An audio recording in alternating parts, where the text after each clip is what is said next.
যশোরের হৈমতপুর ইউনিয়নের মথুরাপুর গ্রাম যেন অবৈধ গাঁজার স্বর্গরাজ্য হয়ে উঠেছে।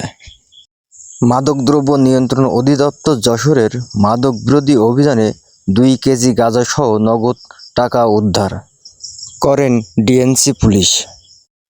10 সেপ্টেম্বর বুধবার এই অভিযান পরিচালনা করেন যশোরের কোতোয়ালি মডেল থানাধীন হৈমতপুর ইউনিয়নের মথুরাপুর গ্রামে।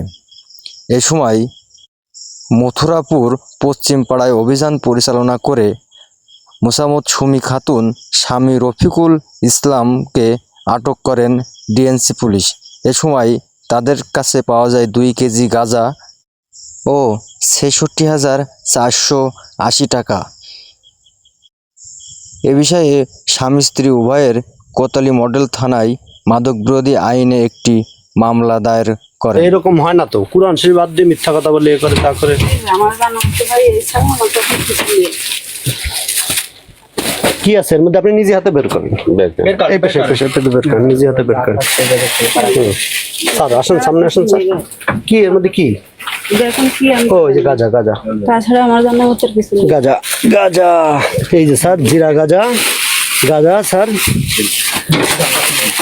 ধন্যবাদ আপনাকে, ধন্যবাদ। শোনেন, আপনার স্বামী রফিকুল, আপনি তার স্ত্রী, এই যে ঘরের মধ্যে ড্রামের মধ্যে থেকে মালটা বের করলেন।